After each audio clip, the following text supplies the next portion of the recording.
하나님의 말씀 봉독하겠습니다.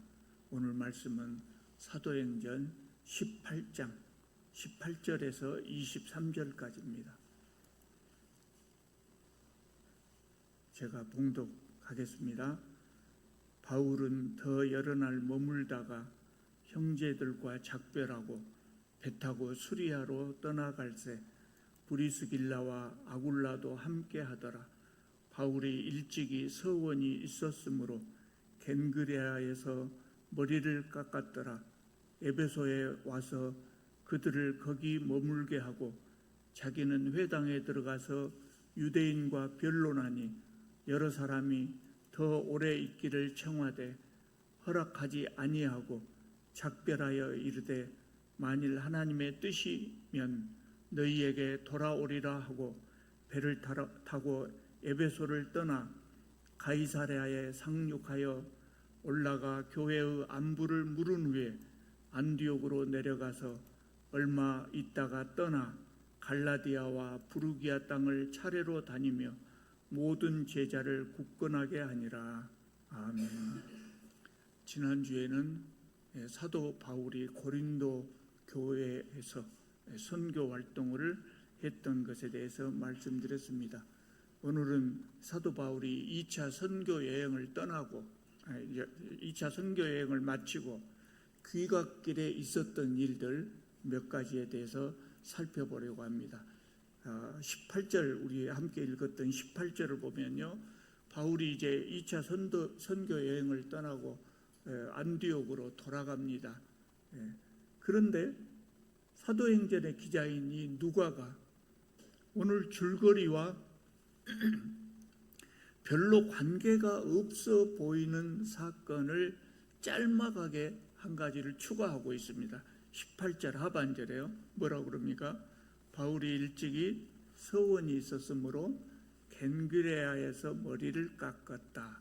겐그레아는 고린도 바로 아래에 있는 도시거든요. 전체 이야기를 누가가 기록하는데 있어도 좋고 없어도 좋을 것 같은 그런 글을 여기다가 추가를 해놨어요.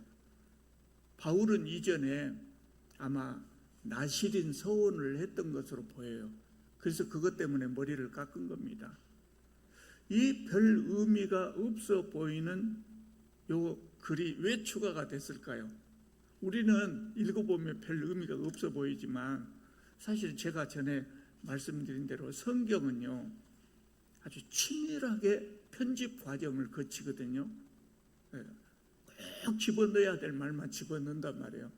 그러면 이 말도 우리가 보기에는 의미 없는 말처럼 보이지만 의미가 있다는 이야기예요. 누가가 왜 이것을 기록했냐면요, 자기 스승 사도 바울이 자기 스승이잖아요. 그래서 자기 스승을 변호하고 싶었던 것 같아요. 무슨 이야기냐면 사도 바울에 대한 일반적인 이미지가 뭐냐면요, 저 사람 율법에 반대한 사람 아니요? 이런 생각이었어요. 사실 사도 바울은 율법에 반대하지 않았거든요. 사도 바울은 바리새인이잖아요. 원래 출신이 바리새인이요. 율법을 열심히 연구한 사람이에요. 그래서 율법을 자기 목숨보다 소중히 여겼던 사람이에요. 그래서 사도 바울은 한 번도 율법에 대해서 반대한 적이 없어요. 그 뭐에 대해서 반대했을까요? 율법주의에 대해서 반대한 거예요. 율법주의를 반대한 거예요. 율법하고 율법주의는 다릅니다. 율법주의는 뭐냐면 유대인들은 예수님 만나기 전에 이런 생각을 했어요. 사람이 구원을 얻기 위해서는 율법을 잘 지켜야 된다. 율법을 지키면 공로가 쌓이는 거예요. 공로가 율법 한 번 지키면 1점 쌓이고 또 한 번 지키면 2점 쌓이고 이렇게 공로가 이렇게 점점 쌓여서 그 공로로 구원을 이룬다고 생각을 했던 거예요. 그럼 예수님 필요 있어요, 없어요? 예수님 필요 없는 거예요. 반대로 은혜주의는 뭐냐? 은혜주의, 사람이 구원을 이루는 것은 율법의 공로가 아니고 인류의 죄를 대신 지신 예수 그리스도를 믿음으로, 예수 그리스도의 희생으로 구원을 얻는 것이다. 이것이 은혜주의예요. 바울은 평생 동안 율법주의에 반대하고 은혜주의를 가르쳤던 사람이에요. 그래서 이것 때문에 당시에 유대인 중에 많은 사람들이 사도 바울이 율법 자체를 반대하는 것이 아니냐 하는 그런 오해를 하고 있었던 것 같아요. 그래서 누가는 이런 오해를 불식시키기 위해서 사도 바울이 머리 깎은 이야기를 기록한 것입니다. 그러면 이거 율법하고 뭔 상관이 있습니까? 머리를 깎았다고 하는 것은 율법에 따라서 서원한 것을 지킨 것이거든요. 그래서 바울이 율법을 존중하고 소중하게 생각하고 있다고 하는 것을 보여주는 것이죠. 그 실제로 사도 바울은 율법을 무시하거나 가볍게 여기지 않고 열심히 율법을 지킨 사람입니다. 여러분, 우리는 율법을 지켜야 돼요? 안 지켜야 돼요? 지켜야 됩니다. 왜 지켜야 돼요? 율법이 뭐예요? 하나님 말씀이에요. 하나님 말씀이에요. 그리고 우리가 예수 그리스도를 믿는다고 하는 것은 믿습니다, 그렇게 한마디 해서 끝나는 것이 아니라 기독교의 신앙은 삶으로 보여주는 거예요. 예수께서 하신 말씀에 따라서, 하나님의 말씀에 따라서, 예수님께서 본을 보이신 것에 따라서 우리도 그렇게 한번 살아보는 거예요. 그것이 뭐냐면 율법을 지키는 것이에요. 그래서 우리는 사도 바울처럼 율법주의를 지키지 않고 은혜주의를 따르되 우리가 평소의 삶 속에 하나님 말씀대로 살려고 그렇게 노력을 해야 되는 것입니다. 자, 22절을 보면은요, 바울은 가이사랴에 상륙하여 올라가 교회의 안부를 물었다 그랬어요. 사도 바울이 어떤 교회에 가서 안부를 물었어요? 여기만 읽어보면 가이사랴 교회에 가서 안부를 물었다, 이렇게 보기가 쉽습니다. 그런데 올라가 그러잖아요. 가이사랴에 올라가, 아니 가이사랴에 상륙하여 올라가. 가이사랴는 항구 도시단 말이에요. 그러니까 거기서 배에서 내렸다고요. 배에서 내린 다음에 올라가 교회의 안부를 물었다. 이 올라가라는 단어에서 신학자들은 그 안부를 물은 교회를 예루살렘 교회로 봅니다. 왜냐하면 예루살렘 교회는 해발 800m 고지대에 있는 도시였어요. 그래서 보통 이스라엘 사람들은 예루살렘에 간다 하는 말을 우리가 서울 간다고 하는, 요새는 별로 그런 사람 그렇게 말을 잘 안 씁니다만 전에 서울 간다 그럴 때 올라간다 그랬어요. 또 한자말 상경이라는 말 자체가 서울에 올라간다 그 말이잖아요. 근데 예루살렘은 실제로 고도가 높았다고요. 그러니까 예루살렘에 간다는 말을 그때 사람들은 관용적으로 예루살렘에 올라간다 이렇게 표현했어요. 그래서 신학자들은 이때 사도 바울이 안부를 물은 교회가 예루살렘 교회였을 것으로 봅니다. 예루살렘 교회에 안부를 물었다고 하는 것이 왜 중요하냐? 왜 중요하냐? 예루살렘 교회는 유대인 교회잖아요. 대표적인 유대인 교회잖아요. 근데 사도 바울은 이방인 교회를 대표하는 사람이에요. 이방인 교회를 대표하는 사람이에요. 그래서 주로 이방 지역의 선교를 맡아 있었지만 사도 바울이 유대인 교회에 관심이 있겠습니까? 없었겠습니까? 유대인 교회도 애정과 관심이 아주 많이 있었지요. 근데 그 당시에 이방인 교회하고 유대인 교회가, 또 이방인 기독교인하고 유대인 기독교인 사이에 갈등이 있는 것처럼 보일 수가 있었어요. 뭐 때문에 그랬어요? 사도행전 15장에 나왔었잖아요. 유대인 교회에서는 율법을 지키고 할례를 받아야 기독교인이다. 기독교인도 그걸 해야 된다. 그런데 사도 바울은 예루살렘 사도행전 15장에 나오는 예루살렘 교회 총회에 올라가가지고 거기서 유권 해석을 받았잖아요. 그게 뭐예요? 세 가지 것을 제외하고 목매어 죽인 것, 우상의 제물, 음욕 이런 것을 줄이고 그것을 멀리하고 그 밖의 것은 자유롭게 해주자. 그 결론을 내줬잖아요. 예루살렘 총회에 그 열렸던 이 모습을 보면 당시에 이방인 교회와 유대인 교회가 조금 갈등이 있었던 것으로 그렇게 보이거든요. 그런데 이방인 교회 대표라고 할 수 있는 사도 바울이 일부러 예루살렘 교회에 가서 안부를 묻고 애정을 보이는 그것은 이방인 교회와 유대인 교회의 화목을 위해서 아주 바람직한 모습이었다고 볼 수 있지요. 그리고 이제 바울은 예루살렘 교회에 안부를 물은 다음에 안디옥 교회로 돌아갔습니다. 안디옥 교회로 돌아간 것도요, 당연히 안디옥 교회에서 파송했으니까 안디옥 교회로 돌아가겠지, 당연한 것처럼 보여요. 근데 이거 당연하지 않거든요. 왜 당연하지 않을까요? 사도 바울이 안디옥 교회로 선교 여행을 마치고 안디옥 교회로 돌아갔다. 그것도 중요한 의미가 있어요. 왜 그럴까요? 2차 선교 여행을 떠날 때 뭔 일이 있었습니까? 바울과 바나바가 심히 다퉜다 그랬어요. 심히 다퉜다. 바나바는 누구예요? 안디옥 교회의 담임 목사 역할을 하고 있었던 사람이에요. 그리고 사도 바울을 안디옥 교회에 부른 사람이 누구예요? 바나바예요. 그러면 바나바하고 2차 선교 여행을 떠나기 전에 갈등 관계에 있었어요. 심히 다퉜다고 했어요. 그러면 선교 여행을 끝나고 안디옥 교회 사도 바울이 안디옥 교회에 돌아가고 싶을까요? 안 돌아가고 싶을까요? 싸웠단 말이에요. 심하게 아니 그냥 싸운 것도 아니고 성경에 그렇게 표현되어 있어요. 심하게 다퉜다 했어요. 그럼 안디옥 교회 가고 싶겠어요? 안 가고 싶겠어요? 우리 같으면 껄끄럽죠. 더군다나 바나바가 그 교회의 담임 목사 역할을 하고 있었기 때문에 껄끄럽죠. 그런데 돌아갔어요. 그렇게 돌아간 것을 보면 바나바와 사도 바울이 화해를 했거나 아니면 그럼에도 불구하고 내가 이번에 가서 바나바와 화해를 해야 되겠다, 그런 생각을 가졌거나, 그러니까 바나바도 역시 안디옥 교회하고 계속해서 그 관계를 유지하고 있었기 때문에 안디옥 교회를 매개로 사도 바울과 바나바가 다시 협력했을 가능성이 매우 크다 말이죠. 그러니까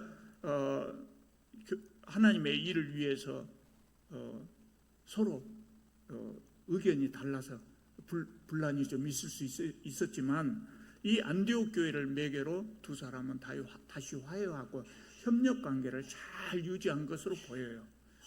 바나바에 대한 이야기는 그때 2차 선교 여행을 떠날 때 사도 바울하고 심히 다퉜다 하는 이야기 말고 그 후로는 이제 더 이상 성경에 나오지 않아요.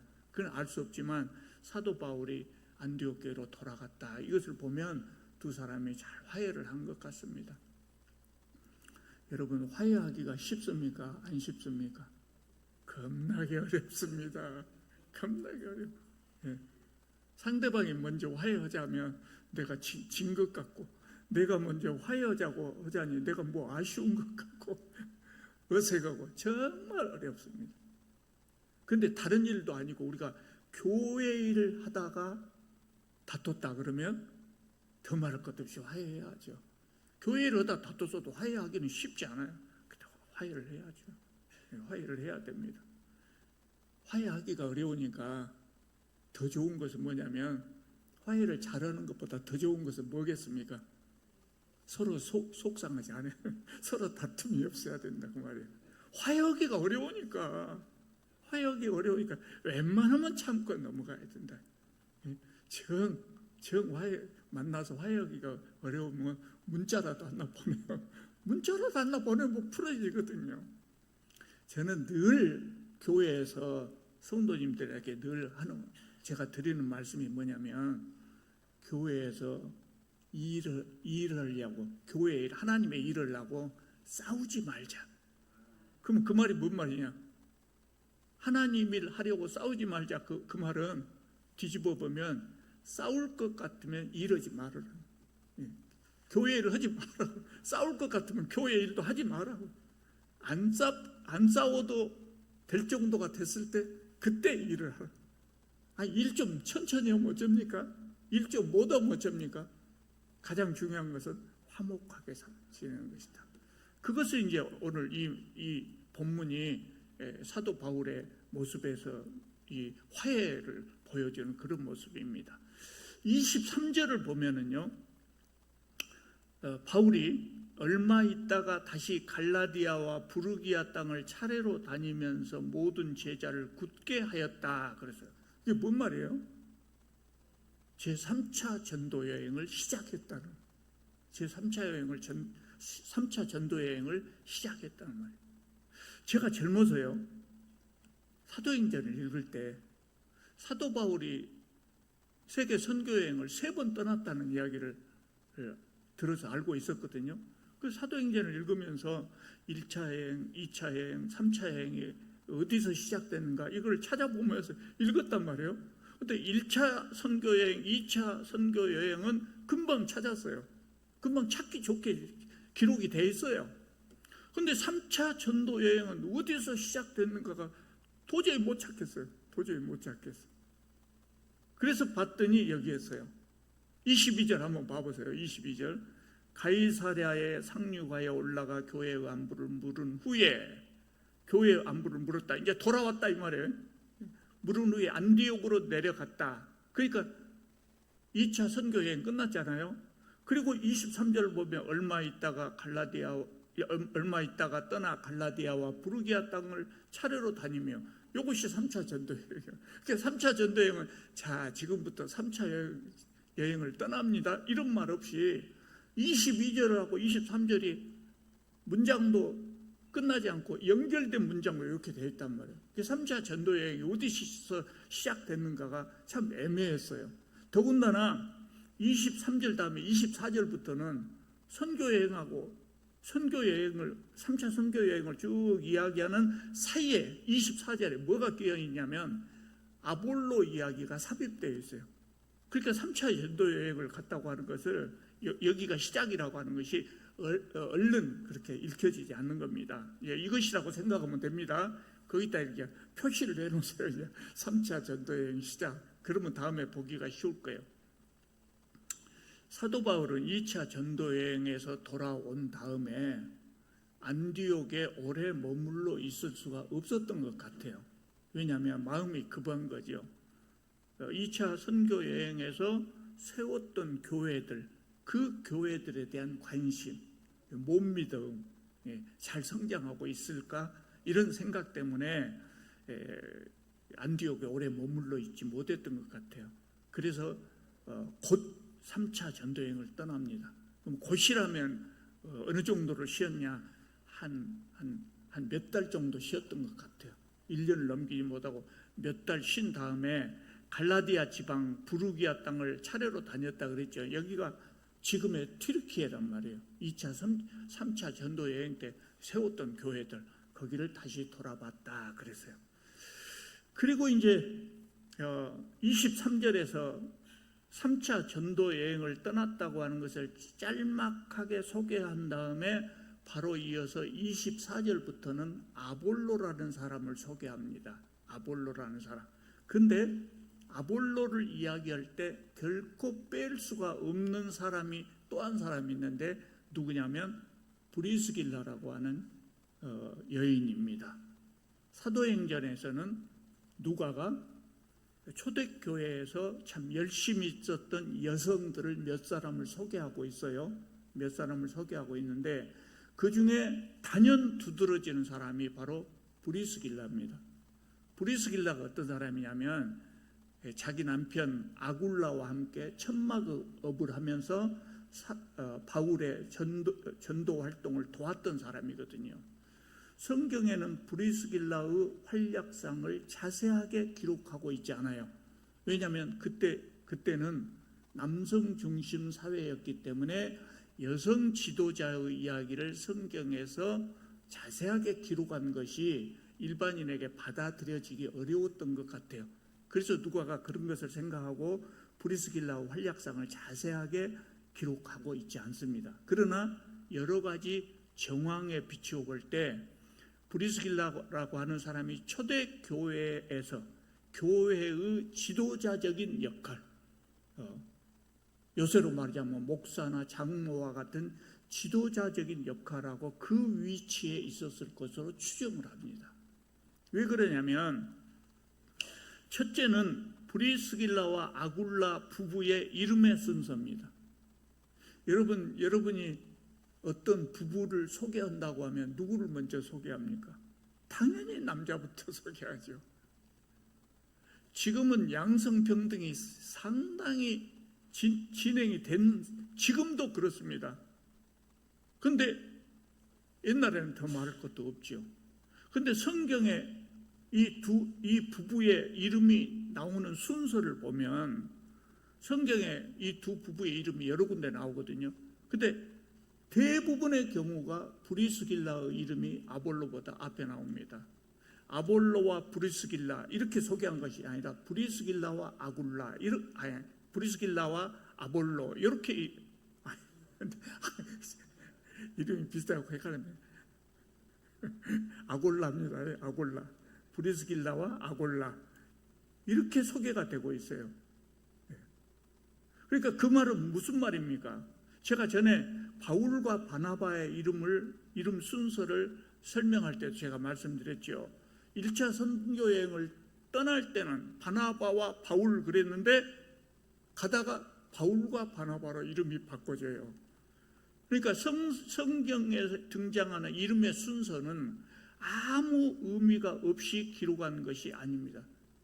주도권이나 영향력이 높은 사람을 앞에다가 이름을 썼단 말이죠.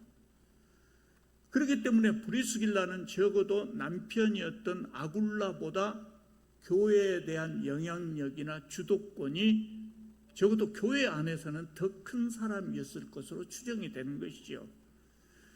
초대교회에서 아굴라의 역할이 적지 않았어요. 브리스길라가 남편인 아굴라의 역할도 적지 않았어요.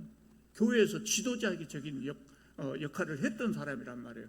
그런데 그럼에도 불구하고 브리스길라의 이름이 자기 남편의 이름보다 앞에 기록되었다고 하는 것은 초대교회에서 브리스길라가 얼마나 중요한 역할을 했는가를 우리가 상상해 볼 수 있다 이 말입니다. 그 다음에 두 번째로 또 한 가지 26절을 보면 브리스길라와 아굴라가 아볼로라는 사람을 가르쳤다 그랬어요. 아볼로를 가르쳤다고. 브리스길라가 아볼로를 가르쳤다. 아볼로가 누굽니까? 초신자가 아닙니다. 아볼로는요 세상 학문으로도 뛰어난 사람이에요.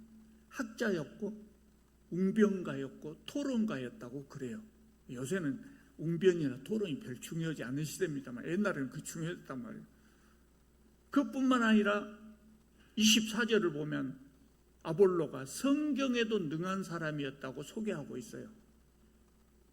그런데 이 사람이요, 이 아볼로라는 사람이 어디서 예수님에 대해서 배웠는가 성경에는 안 나오는데 어디에서 예수님에 대해서 배웠는가 예수님을 잘 알고 에베소에 와서 에베소 사람들에게 전도를 하고 예수님에 대해서 가르쳤단 말이에요. 그런데 가만히 보니까 이 사람이 요한의 세례만 알고 그것만 가르쳤다 그랬어요. 이 말이 뭔 말이냐면 오순절 때 오셨던 성령에 대해서는 아볼로가 잘 알지 못했었다 그 말입니다. 그래서 브리스길라가 남편 아굴라와 함께 이 아볼로라고 하는 학자를 데려다가 예수님에 대해서 자세히 가르쳤어요. 그리고 그 아볼로는 요 배운 다음에 고린도로 가서 고린도 교회의 지도자 역할을 했어요. 목사 역할을 했다 그 말입니다. 그러니까 브리스길라가 가르친 사람은 평범한 사람이 아니라 당대의 학자였고 목회자였던 아볼로를 가르친 사람이에요. 그럼 얼마나 똑똑했겠습니까? 그리고 여기 성경에서 아볼로를 가르쳤다고 하는데 사용된 이 단어 액티뎀이라고 하는 단어는 강론했다는 의미예요. 그래서 이 말은 보통 사람들이 그냥 누구 가르쳤다고 했을 때 사용하는 단어가 아니라 선생님이 제자들한테 학교에서 제자들을 가르칠 때 사용하는 그런 단어란 말이에요. 그래서 브리스길라는 초대교회의 교사라는 직분을 가진 사람이 아니었을까 이렇게 생각해요. 그러면 브리스길라가 얼마나 교회에서 중요한 직분을 수행했는가를 알 수가 있죠. 여러분, 사실 이런 일은 당시에 있을 수가 없는 일이에요. 철저하게 남성 중심 사회였잖아요. 남성 중심 사회에서. 그러니까 여자는 교육을 받을 수 없었던 시대, 여자는 정규 교육을 받을 수가 없었던 그 시대예요. 그런데 브리스길라가 남자를, 그것도 당대의 학자였던 아볼로를 가르쳤다는 거예요. 그러면 이 브리스길라가 얼마나 참 대단한 사람이었던가를 알 수 있죠. 그래서 어떤 신학자들은 이 브리스길라를 이야기할 때 신약의 드보라다. 드보라. 사사 드보라가 있잖아요. 여자 사사. 신약의 드보라였다고 이렇게 말하기도 합니다. 브리스길라의 역할이 대단히 컸고 참 신실한 지도자였다. 그것을 알 수가 있죠. 또 한 가지 사도 바울은 로마서에서 보면 브리스길라를 자기의 동역자라고 부릅니다. 그런 것을 보면 브리스길라가 초대교회에서 차지하고 있었던 위치를 알 수 있는 것이죠. 초대교회에서는 당시 세상에 있을 수 없었던 여성 리더십이 교회 안에 있었어요. 우리는 이것을 주의 깊게 볼 필요가 있는 겁니다. 교회는 그 시대 어느 사회보다도 이 교회에서는 여성의 권리, 여성의 지위를 향상시키려고 애썼어요. 예수님이 그랬거든요. 그리고 그것을 가장 우리에게 잘 전달해 준 사람이 누구하고, 그래서 이것이 계속해서 기독교 전통으로 남아가지고 기독교가 들어간 지역에서 항상 여성 인권이 향상이 되고 여성의 권리가 신장되고 그랬던 겁니다. 제가 속해 있는 교단, 통합교단에서는 이 여성의 리더십을 인정해서 여성들도 목사나 장로가 될 수 있습니다. 그런데 아직도 한국의 많은 교단에서는 여성들을 목사나 장로로 세우지를 않지요. 인류 역사에서 항상 기독교는 세상을 이끌어왔어요. 세상을 이끌어왔어요. 그런데 이 부분에서는 한국교회에서는 아직도 세상을 이끌어가지 못하고 있어요. 여러분, 세상에서는 여성 리더십을 존중하잖아요.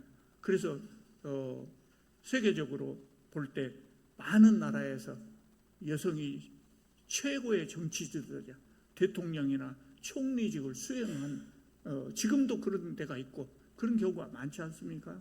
우리나라에서도 잘하지는 못했지만 여성 대통령도 나오고 그랬단 말이에요. 근데 교회는 아직 그것을 인정하지 못하고 있죠. 참 안타까운 일입니다.